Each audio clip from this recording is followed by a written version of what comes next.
Pagi itu, Helsi berjalan dari rumah. Setelah melewati 2 gang, Helsi berhenti di depan rumah Wawa yang jaraknya sedikit lebih jauh. Wawa, buruan keluar. Kita mau telat. Aku udah siap.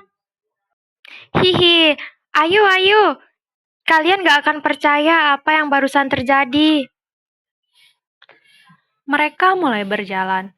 Baru 5 meter, tiba-tiba terdengar suara kwek kwek kwek kwek kwek kwek kwek kwek dari belakang. Kedua anak itu menoleh dan mendapati seekor bebek besar jalan cepat ke arah mereka. Itu bebek siapa? Kenapa ngejar kita? Aku nggak tahu, jangan tanya aku. Lari! Kenapa bebeknya dendam sama kita? Mereka berdua lari kecil, bukan karena takut, tapi karena kaget. Bebek itu terus mengejar sambil berkata, "Kwek, kwek, kwek, kwek, kwek, kwek, kwek," seolah memarahi mereka karena lewat di wilayahnya. Akhirnya, setelah beberapa langkah, bebek itu berhenti sendiri, lalu pergi begitu saja seperti tidak terjadi apa-apa.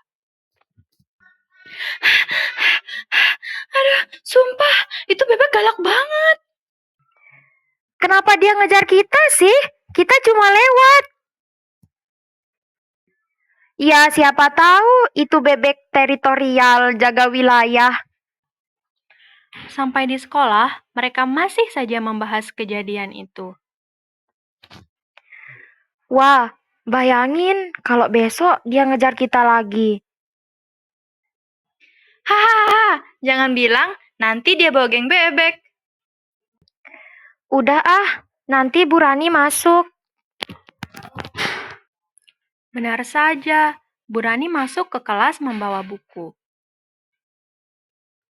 Assalamualaikum warahmatullahi wabarakatuh. Waalaikumsalam warahmatullahi wabarakatuh. Kelas hening sebentar.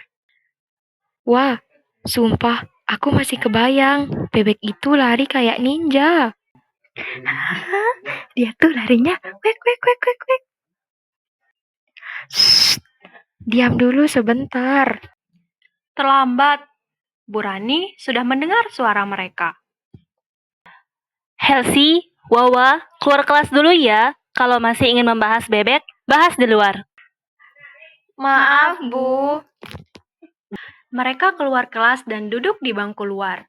Di dalam, pelajaran berjalan normal. Di luar, mereka merenung.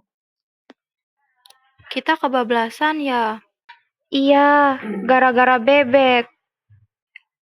Saat bel istirahat berbunyi, Bu Rani mendekati mereka. Ibu tahu kalian ceria, tapi kalau di kelas harus tahu waktunya. Kalian anak baik, cuma perlu belajar mengontrol diri, paham ya? Baik, Bu. Maaf. Kami nggak akan ribut lagi waktu pelajaran, Bu. Bagus, ayo masuk. Tapi hati-hati pulang nanti. Jangan sampai bebek itu ngejar kalian lagi.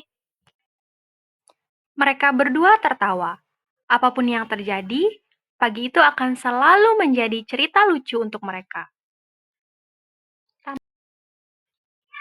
Kesimpulannya, cerita Dikejar Bebek menggambarkan teori behavioristik Skinner melalui hubungan yang jelas antara stimulus dan respon, seperti saat bebek mengejar sehingga anak-anak langsung berlari, serta ketika guru masuk kelas sehingga siswa menjadi hening. Tindakan Bu Rani yang menyuruh Helsi dan Wawa keluar kelas menjadi bentuk hukuman atau punishment yang bertujuan mengurangi perilaku mengobrol saat pelajaran. Sementara, nasihat lembutnya berfungsi sebagai penguatan positif agar mereka memperbaiki diri. Melalui pengalaman langsung dan pengaruh lingkungan, perilaku anak-anak terbentuk dan berubah, menunjukkan bagaimana prinsip-prinsip behavioristik bekerja dalam kehidupan sehari-hari di sekolah.